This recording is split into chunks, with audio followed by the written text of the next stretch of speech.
میرا جینا میرا مرنا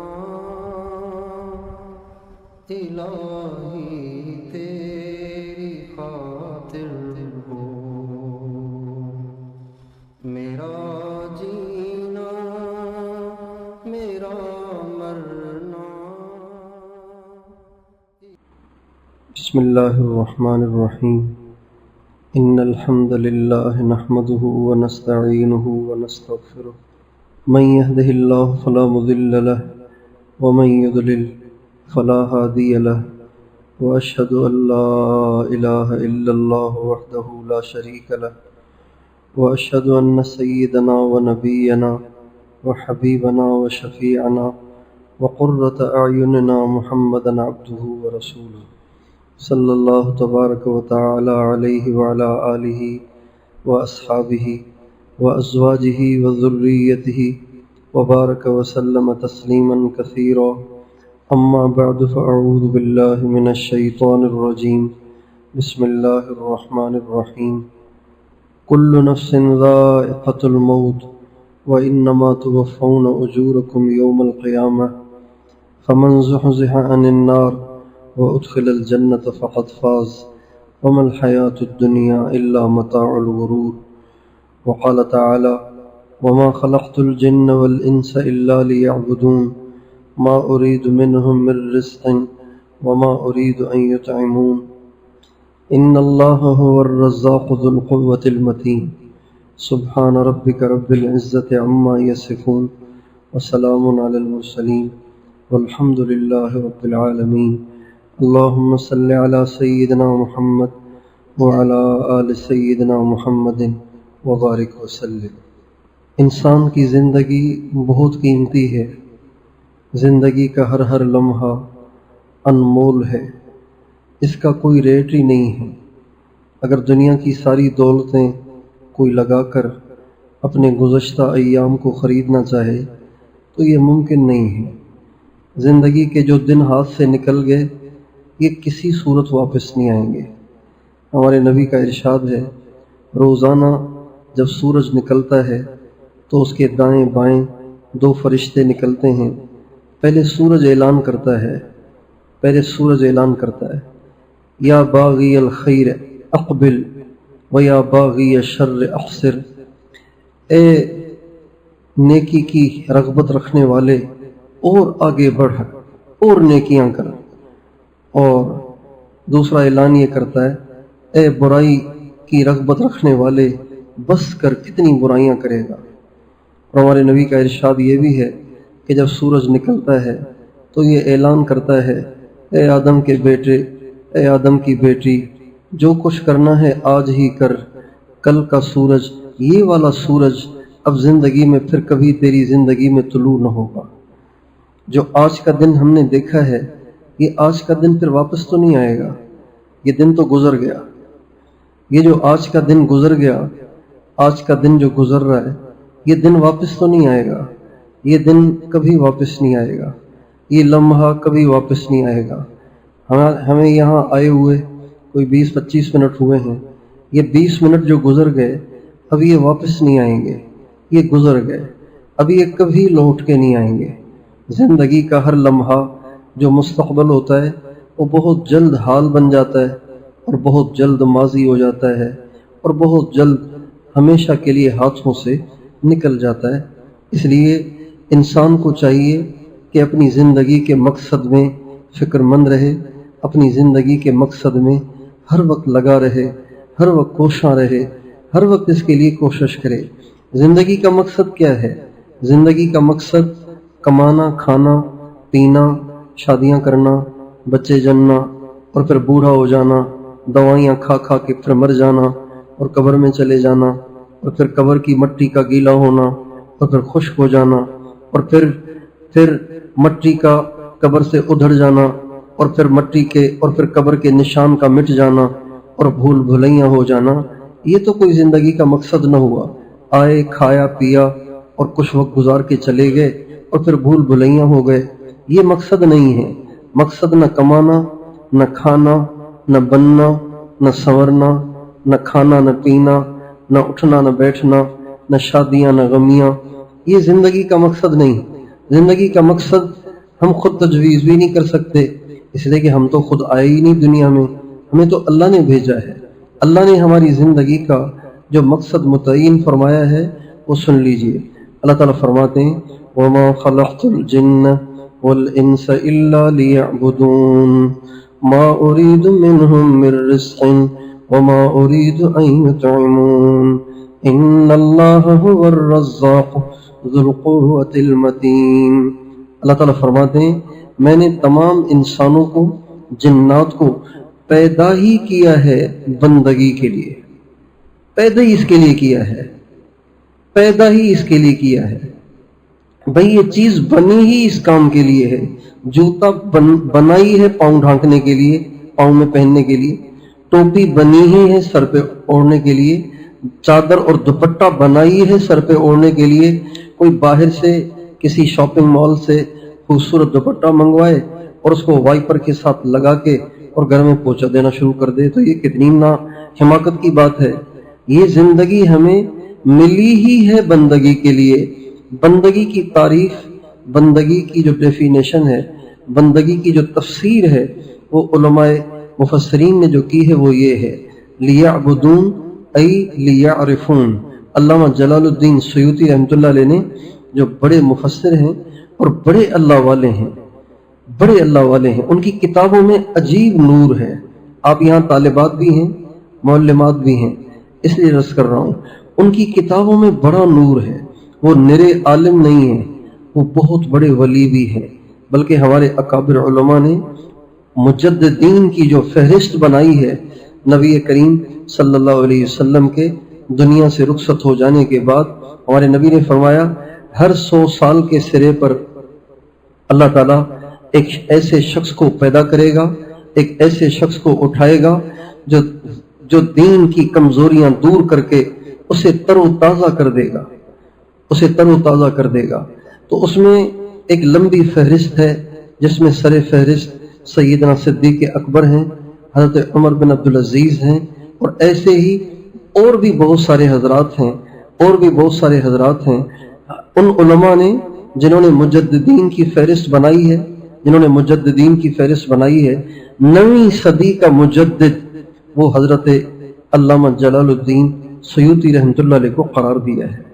اتنے بڑے آدمی ہیں، ان کی کتابوں میں بڑا نور ہے، اور ان کی کرامات اور ان کے مکاشفات اتنے زبان زد ہیں۔ خود فرماتے ہیں کہ جن احادیث کو محدثین نے ضعیف کہا یا ان کی سندوں میں کلام کیا، میں نبی کریم صلی اللہ علیہ وسلم سے بیداری میں زیارت کرتا اور اللہ کے نبی سے پوچھتا یا رسول اللہ ہمارے پاس تو آپ کا یہ ارشاد جن راویوں سے پہنچا ہے وہ راوی ذرا کمزور ہیں، اس لیے محدثین نے ان کو ضعیف قرار دیا اور اس میں کلام کیا، آپ فرمائیے کہ یہ آپ ہی کا ارشاد ہے؟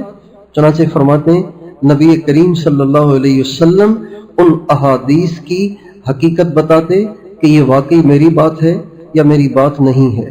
اتنے بڑے آدمی علامہ جلال الدین سیوطی رحمۃ اللہ علیہ، ان کی کتابوں میں بڑا نور ہے۔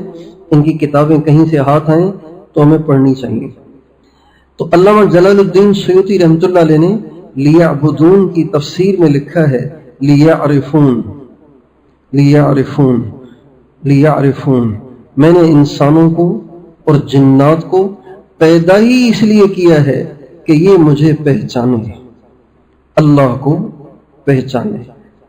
اللہ اکبر، اللہ کو پہچاننا یہ زندگی کا مقصد ہے۔ اللہ کو پہچاننا یہ ہماری خلقت کا مقصد ہے۔ اللہ کو پہچاننا یہ ہمارے دنیا میں آنے کا مقصد ہے۔ ہم اب یہاں دیندار بیٹھے ہوئے ہیں، سارے مرد بھی اندر، عورتیں بھی ساری دیندار بیٹھی ہوئی ہیں۔ آپ اپنے آپ سے پوچھیں، اپنی زندگی کا جائزہ لیں، اپنی زندگی کے گزشتہ لمحات کا جائزہ لیں، کیا ہم نے اللہ کو پہچانا ہے؟ کیا ہم بچپن سے ہی اللہ کو پہچانتے آ رہے ہیں؟ اللہ تعالیٰ کو پہچاننا، اللہ تعالیٰ کو پہچاننا کہ اللہ کون ہے، اللہ کیسا ہے، اللہ کتنا بڑا ہے، اللہ کتنا اچھا ہے، اللہ کتنا پیارا ہے اس بات کو پہچاننا. 1000 عورتیں کہیں بیٹھی ہوں، بیان ہے 1000 عورتیں بیٹھی ہوئی ہیں، آپ 4 سال کے بچے کو چھوڑیں اور اس سے کہیں بیٹا اپنی ماما کو اس میں تلاش کرو، تو 3-4 سال کا بچہ ان 1000 کی 1000 کالا برقع پہنی ہوئی، ایک جیسے برقعے پہنی ہوئی عورتوں میں سے یہ 3-4 سال کا بچہ آپ کو اپنی ماما ڈھونڈ کے دے دے گا. ہم کیسے نالائق اسمجھ بندے اور بندیاں ہیں کہ جو ہم ساری زندگی گزار دیتے ہیں اور اپنے اللہ کو پہچانتے ہی نہیں ہیں.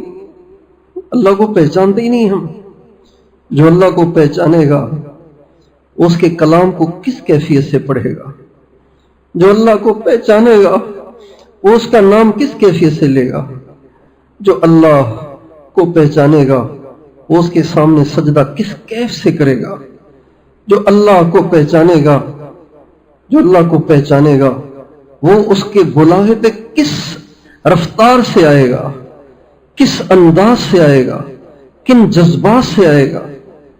جو اللہ کو پہچانے گا اس کے اللہ کے بارے میں کیا جذبات ہوں گے؟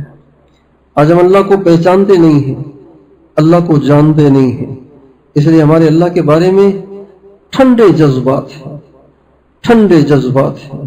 دل کی انگیٹھیاں ٹھنڈی ہیں، دل کی انگیٹھیاں ٹھنڈی ہیں. اس کا نام لیتے ہیں مزہ نہیں آتا، اس کے سامنے سجدہ کرتے ہیں مزہ نہیں آتا، اس کا کلام پڑھتے ہیں مزہ نہیں آتا، اس کے سامنے ہاتھ پھیلاتے ہیں مزہ نہیں آتا. محسوس ہی نہیں ہوتا کہ میں نے کسی داتا کے سامنے ہاتھ پھیلائے، میں نے کسی بادشاہ، میں نے کسی ماں سے زیادہ مہربان کے سامنے ہاتھ پھیلائے. دعائیں بھی کر رہے ہوتے ہیں اور خود ہی تردد کا شکار بھی ہوتے ہیں. وَمَا خَلَقْتُ الْجِنَّ وَالْإِنسَ إِلَّا لِيَعْبُدُونَ مَا أُرِيدُ مِنْهُمْ مِنْ رِزْقٍ وَمَا أُرِيدُ أَنْ يُطْعِمُونَ إِنَّ اللَّهَ هُوَ الرَّزَّاقُ ذُو الْقُوَّةِ الْمَتِينُ. میں نے انسانوں اور جنات کو پیدا ہی اس لیے کیا ہے کہ وہ مجھے پہچانے. ہماری زندگی کا ہر لمحہ اللہ کی پہچان کو بڑھاتا چلا جائے، اللہ کی پہچان کو بڑھاتا چلا جائے. جیسے ایک چیز بہت دور ہوتی ہے نا، بہت دور ہوتی ہے. مینار پاکستان 2 کلومیٹر سے نظر آ رہا ہے، 3 کلومیٹر سے نظر آ رہا ہے، 4 کلومیٹر سے نظر آ رہا ہے، لیکن جو ہی آگے جائیں تو واضح ہوتا چلا جاتا ہے، واضح ہوتا چلا جاتا ہے، واضح ہوتا چلا جاتا ہے، واضح ہوتا چلا جاتا ہے، واضح ہوتا چلا جاتا ہے. یہاں تک کہ آپ اس کے پارک میں آ جائیں تو پھر تو بالکل ہی کھل کے سامنے آ جاتا ہے، ہر چیز ہی اس کی منکشف ہونا شروع ہو جاتی ہے. بس یہ ہے زندگی کا مقصد، یہ ہے زندگی کا مقصد کہ ہماری زندگی کا ہر لمحہ اللہ کی عظمت کو ہم پہ منکشف کرتا چلا جائے. ہم اللہ کو پہچان دے جائیں، پہچان دی جائیں، پہچان دی جائیں، پہچان دی جائیں، پہچان دی جائیں، یہاں تک کہ جب ہم دنیا سے جا رہے ہوں، جب ہمارا دنیا کا آخری دن ہو، آخری لمحات ہوں، آخری گھڑیاں ہوں، تو ہمیں اللہ تعالیٰ کے پاس جاتے ہوئے وحشت نہ ہو رہی ہو، پتہ نہیں کس کے پاس جا رہی ہوں، پتہ نہیں میرے ساتھ کیا کرے گا.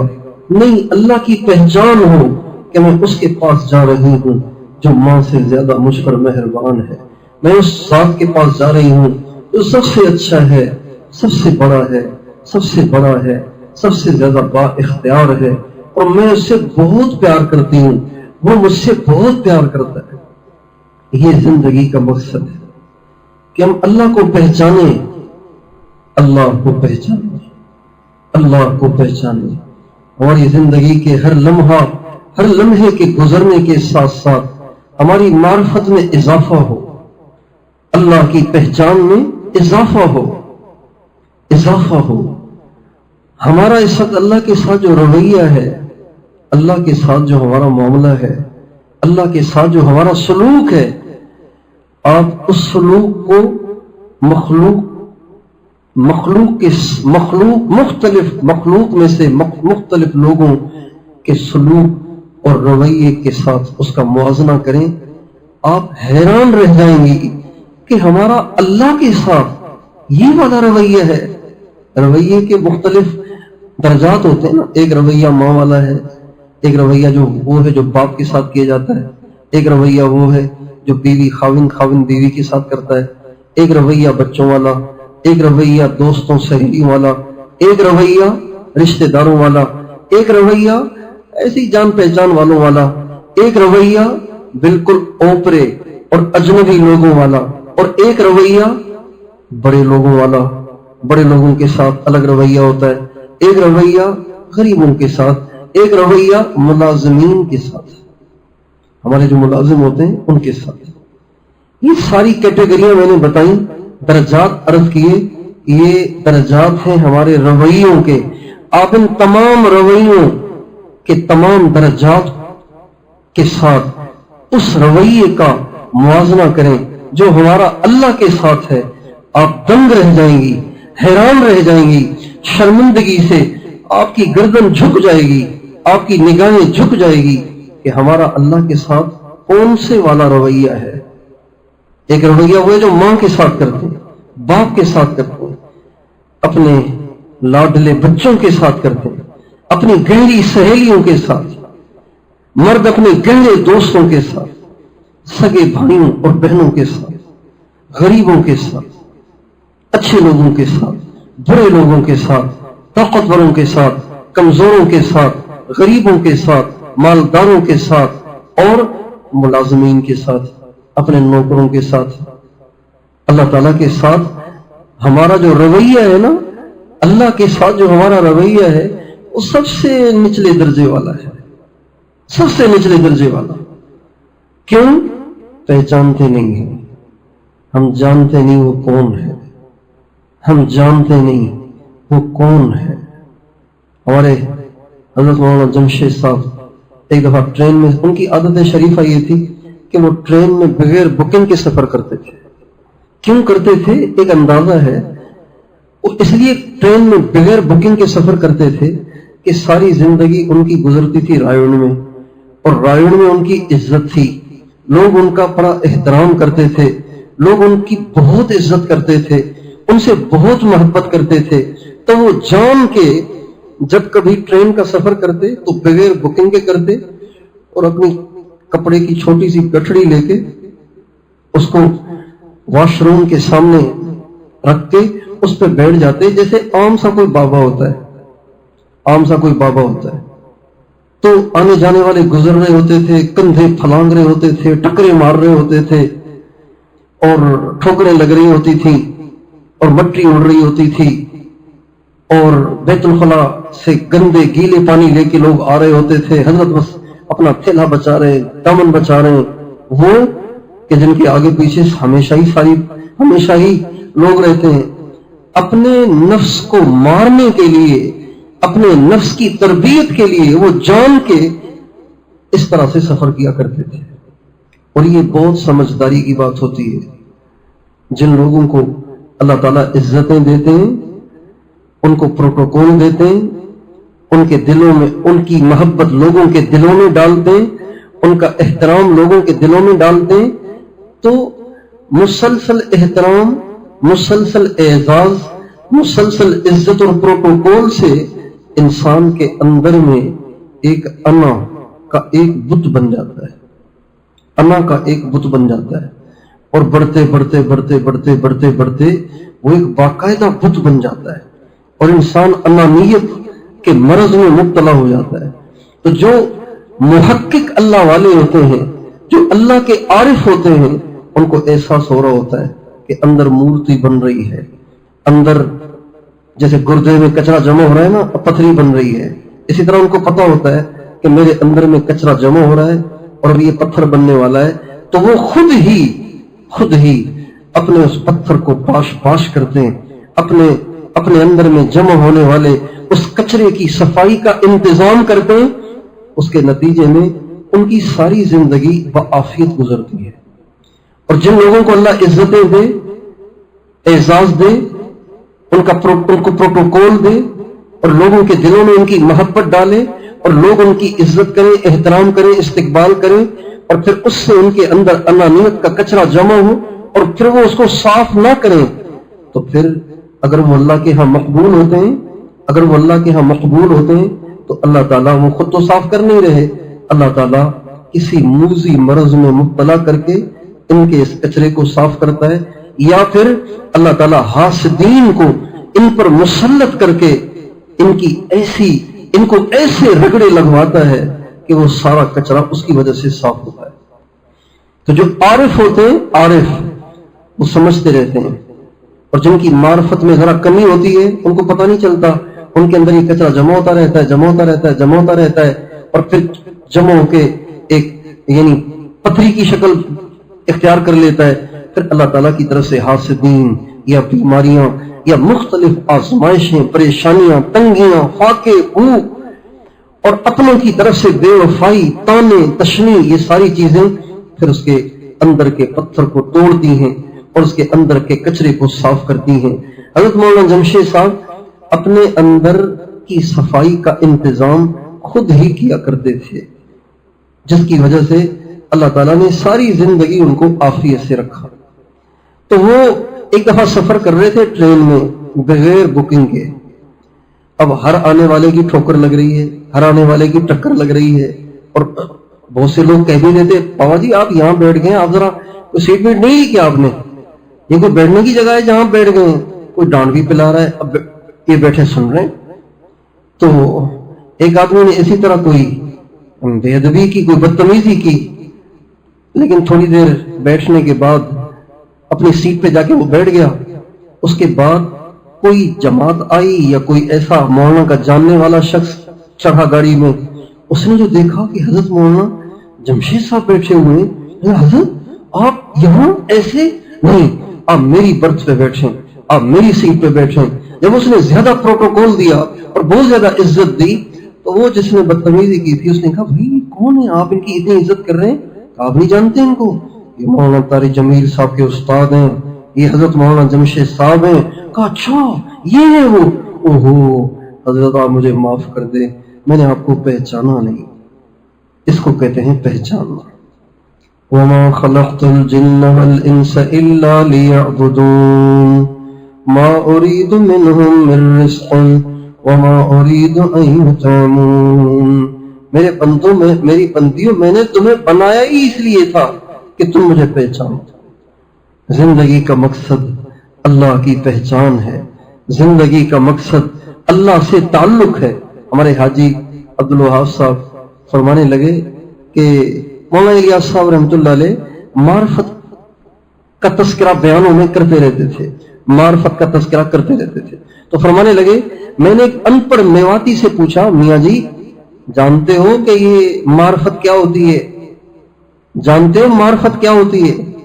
تو بھائی صاحب فرماتے ہیں میں نے سمجھا کہ شاید اب یہ بیچارہ ان پڑھ، اس کو کیا پتا کہ معرفت کیا ہوتی ہے، یہ تو کوئی اعلیٰ درجے کا صوفی کوئی شیخ بتائے گا کہ معرفت کیا ہوتی ہے۔ تو کہنے لگے میں تو حیران رہ گیا، اس نے ایسی اس کی ڈیفینیشن کی، ایسی تعریف کی کہ میں حیران رہ گیا۔ تو میں نے کہا معرفت جانتے ہو میاں جی، معرفت کسے کہتے ہیں؟ کہنے لگے ہاں عبدالوہاب آپ کو پتہ نہیں، معرفت کہتے ہیں جان پہچان۔ پھر کہنے لگے مثال سے سمجھاؤں؟ ہاں مثال سے سمجھاؤں۔ کہنے لگے جب کسی بڑے میں کوئی کام ہوتا ہے نا تو کسی سے پوچھتے ہیں بھائی آپ کی ان سے کوئی جان پہچان ہے؟ کیا مطلب اگر آپ اس سے کوئی کام کہیں تو آپ کے کہنے پہ وہ کام کر دے گا، یہ مطلب ہوتا ہے جان پہچان کا۔ اللہ سے جان پہچان صحابہ کو تھی، اس لیے صحابہ اللہ سے سب کچھ کرا لیا کرتے تھے۔ عبداللہ بن عمر رضی اللہ عنہما ایک دفعہ جا رہے تھے، راستے میں ایک جگہ مجمع کو دیکھا، پوچھا بھائی کیا بات ہے اتنے لوگ کیوں اکٹھے ہوئے ہیں؟ کہنے لگے جی شیر آ گیا ہے جنگل سے تو لوگ ڈر رہے ہیں اس لیے اکٹھے ہو گئے۔ تو مجمع کو چیرتے ہوئے آگے گئے، شیر کو کان سے پکڑا اور زور سے ایک تماچا مارا اور فرمانے لگے اگر اللہ کی طرف سے کسی کو چیرنے پھاڑنے کا حکم ہے تو اس کو اپنا کام کرو، اور اگر نہیں تو اللہ کے بندوں کو ڈراؤ نہیں۔ یوں فرمایا تو وہ شیر دم دبا کے جنگل کو بھاگ گیا۔ حضرت عقبہ بن نافع رضی اللہ تعالی عنہ افریقہ کے جنگل میں گئے، افریقہ گئے، جب وہاں جنگل کی طرف جانے لگے تو لوگوں نے کہا کہ جی یہاں نہ جانا، یہاں جو گیا وہ واپس نہیں آتا، بڑے خطرناک یہاں پہ جانور ہیں اور بڑے خطرناک یہاں پہ مخلوق رہتی ہے۔ ان کا اچھا